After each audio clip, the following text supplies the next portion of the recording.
Good evening. আজকের বিশেষ live খুব বেশি জরুরি আজকের লাইভটা। কারণ আমি বর্তমানে ত্রিপুরায় নেই, বাইরে। এখানে আপনারা অনেকেই দেখতে পাচ্ছেন, এটা হোটেলের কামরা। হোটেলের কামরাতেই আমি লাইভটা করছি। এটার কারণ হচ্ছে সদ্য সমাপ্ত হয়েছে ত্রিপুরা বিধানসভার নির্বাচন। এই নির্বাচনে আমরা বিশেষ করে ত্রিপুরা মথা দল পার্টি মাইনরিটিতে দুইটা ক্যান্ডিডেট দিয়েছিলেন মহারাজা। কথাটা আসছে এখান থেকে। অনেকে আমাকে ফোন করে জিজ্ঞেস করে যে ভাইজান, মহারাজ তো মুসলমানদের উপর খুব দুঃখিত, খুব ক্ষুব্ধ, কারণ মহারাজ বলছেন যে মুসলমানরা ভোট দেয় নাই। আমি এটার উত্তরে আমি বলছি, মহারাজের দুঃখটা সঠিক, অনেক সঠিক, কিন্তু কিছু কথাও আছে এখানে। সুন্দর ভাই, থ্যাংক ইউ। কিছু কথা আছে এখানে। কারণ হচ্ছে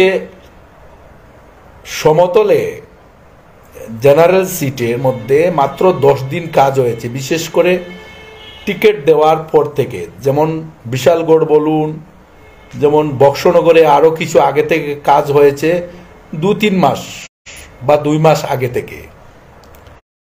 এবার কথা হচ্ছে ক্যান্ডিডেট দেওয়াটা বড় কথা নয়।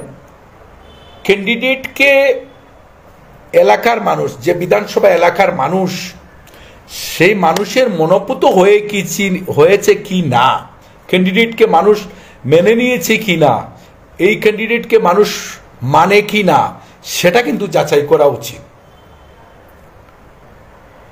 কারণ যেখানে, আমি নাম বলবো না, গালি দেবে, অনেকে গালি দিবে, কারণ অনেক বড় বড় নেতা। আমি মনে করব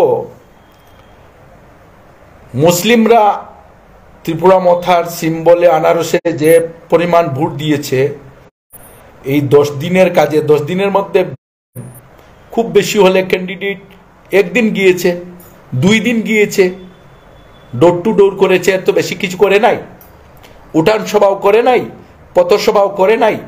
সুতরাং এরকম হতে পারে। আরেকটা কথা হচ্ছে, বিশেষ করে আমি যেটা আগে বললাম, আমি যে ক্যান্ডিডেট হলাম, আমি যদি ক্যান্ডিডেট হতাম, তাহলে আমার বিধানসভার লোক, আমার সংখ্যালঘুর মানুষ, মুসলিমরাও কি আমাকে মেনে নিয়েছে, সেটা কিন্তু দেখা খুব প্রয়োজন। আসলে আমাকে মানলো কি না মানলো মানুষ, এটার উপরে ভোটের অনেক কিছু আসে যায়। এখন কৈলাসরে আমি লাইভে বলছি, মহারাজ আমাকে বলেছিলেন, ত্রিপুরা মথার সুপ্রিমো আমাকে বলেছিলেন তুমি লড় যাও। তো আমি মহারাজকে মানা করেছিলাম, মহারাজ আমি লড়লে হারবো, প্রচন্ড ভোটে হারবো, একথা আমি বলে দিয়েছিলাম। কারণ আমি জানতাম এই পরিস্থিতিতে, যেখানে আমরা সংগঠন তৈরি করতে পারিনি, ভালো সংগঠক হতে পারিনি, তাহলে টিকিট কেন নিব? আর নিয়ে আমার জাতের, মুসলিম জাতের উপরে থুক ফেকবো কেন? আমি টিকিট নিয়েছি, কতটুকু কাজ করেছি, কতটুকু করিনি, সেটা আমাকেই বুঝতে হয়। আবার পাবলিক আমাকে মেনে নিয়েছে কি না ক্যান্ডিডেট হিসাবে, প্রার্থী হিসাবে, আমি সমাজের সঙ্গে কতটুকু সংযোগ ছিলাম, এই টিকিট পাওয়ার আগে, প্রার্থী হওয়ার আগে কতটুকু সংযোগ ছিলাম সমাজের সঙ্গে, সমাজের জন্য কতটুকু কাজ করেছি, সমাজের ছেলে মেয়েদের সঙ্গে, সমাজের গার্জিয়ানদের সঙ্গে কতটুকু আমার সম্পর্ক আছে, সেটাকেও আমাকে ভাবতে হয়। আমি ভেবে আমাকে টিকিট নেওয়া প্রয়োজন। মহারাজ বলেছেন মুসলমানরা ঠিক ভোট দেয়নি, সিপিএমে ভোট দিয়েছে। ঠিক বলেছেন, সিপিএমে দিয়েছে বেশিরভাগ। বিজেপিতেও দিয়েছে এইবারে। কারণ আমার কৈলাসহরেও ৮৫০০-র উপরে উত্তরাঞ্চল থেকে বিজেপি ভোট পেয়েছে এবার, তাহলে বিজেপিকেও দিয়েছে। শুধু বিজেপিকে যেটা এক শ্রেণীর লোক দিয়েছে এটা বললে আসলে ঠিক নয়, কারণ বিজেপিকেও দিয়েছে। কারণ যারা সংগঠন করতে পেরেছে, চাहे বিজেপি হোক, সিপিএম হোক, কংগ্রেস হোক, যারা সংগঠন ভালো করে প্রচার করেছে সংগঠনের এবং সাংগঠনিক কাজ ভালো করে সাজিয়ে নিয়েছিল, তাদেরকে ভোট দিয়েছে। আমি ব্যক্তিগতভাবে ত্রিপুরা মথার ওয়ারিয়ার্স বা একজন কর্মী হিসাবে এই মুসলমানরা ত্রিপুরা মথাকে ভোট দেয়নি, এটার বিফলতা আমার মাথায় তুলে আমি নিচ্ছি। কারণ আমরা সঠিক সংগঠক হতে পারিনি, আমরা সংগঠনের কাজ করতে পারিনি। সুতরাং আমরা সংগঠনের কাজ করতে পারিনি বলে আমার জাতিকে আমি যদি মির্জাফর বলি, তে আমি আরো বড় মির্জাফর, আমি আরো বড় মির্জাফর। সুতরাং আমি সবার কাছে মাফ চেয়ে নিব, কথাটা একটু কড়া কথা হয়ে গেছে। আমি আবারও বলছি, আমি সঠিক সংগঠক হতে পারিনি। আমরা সঠিক সংগঠক হতে পারিনি বলি আমরা ভোট কালেকশন করতে পারিনি। কমলপুরে কাজ করেছি, চরিলামে কাজ করেছি, অনেক জায়গায় কাজ করেছি, এটা আমার অভিজ্ঞতা হয়েছে যে আমরা এই নির্বাচনে বা টিকিট পাওয়ার আগে আমরা কখনো কেউ গ্রামে যায়নি যে এবার ত্রিপুরা মথা টিকিট দিবে আর আমরা একটা সংগঠন করতে হবে, বুথ কমিটি করতে হবে, এসব করতে হবে। অনেক জায়গায় তো বুথ কমিটি করা, কোনো জায়গায় বুথ কমিটি করা হয়নি, শুধু মোবাইলে বসে বসে বুথ কমিটি করেছে। আমি একজন ক্যান্ডিডেটকে জিজ্ঞেস করলাম, ভাই আপনি তো বলেছিলেন আপনি জয়ী হবেন, তাহলে এত বুথ কারণ কি? বললো আমার সঙ্গে যারা ছিল তারাও ভোট দিইনি। মানে তুমি তাহলে তাকে ম্যানেজ করতে পারোনি।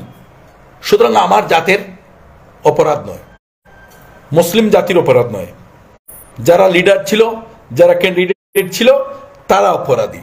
কারণ তারা মানুষকে সঙ্গে নিতে পারেনি, মানুষকে কাছে টানতে পারেনি, সংগঠন তৈরি করতে পারেনি। তার কারণেই আজকে এই অবস্থা হয়েছে। জেনারেল এরিয়াতে মুসলিমদের ভোট এসেছে, যেখানে 500 সেখানে 100 এসেছে, যেখানে 600 এখানে 30 এসেছে, যেখানে মুসলিমরা 6000 2000 ভোট সেখানে 37 ভোট এসেছে। আমি নাম বলবো না, জায়গার নাম বলবো না, কিন্তু আমাদের প্রার্থী সেখানে বিজয়ী হয়েছে, তাকে আমি ধন্যবাদ জানাই। আমি আরেকটা কথা বলছি, কি যেন নাম একটা ছেলে বা অন্যান্য কয়েকটা ছেলে শুধু একটা বাজে কথাবার্তা বলছে।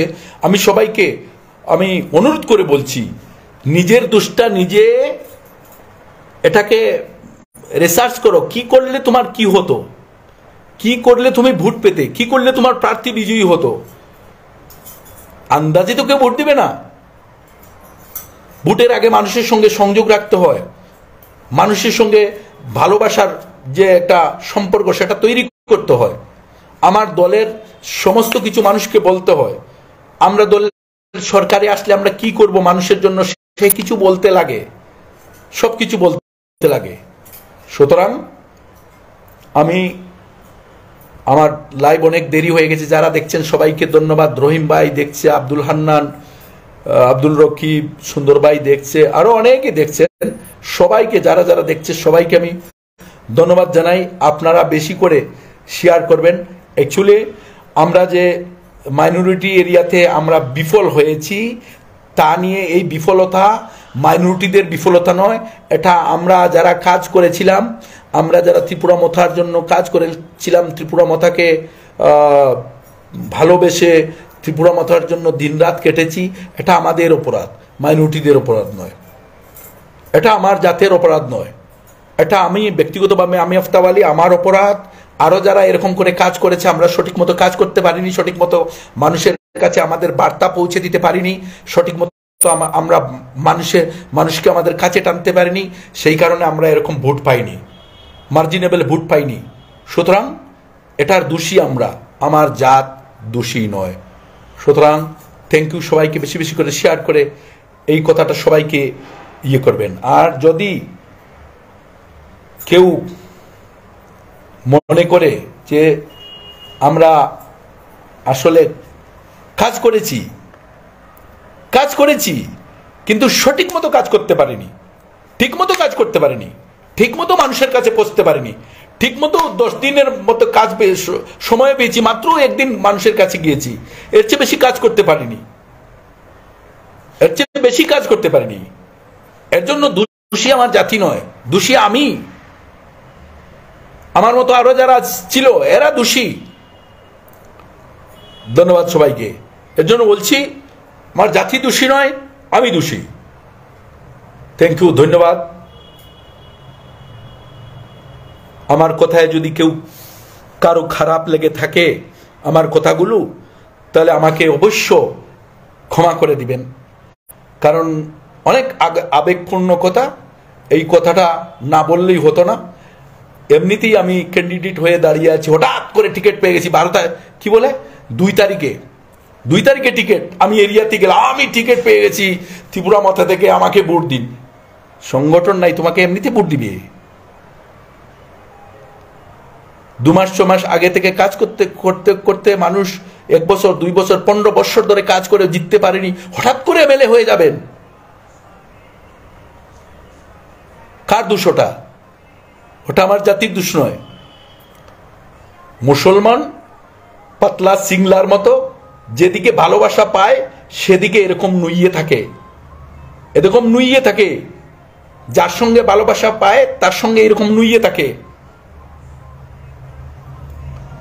সুতরাং আমার জন্য দোয়া করবেন। আমি বর্তমানে রাজ্যে নই, আমার ইয়েতে নেই, আমি অনেক দূরে আছি।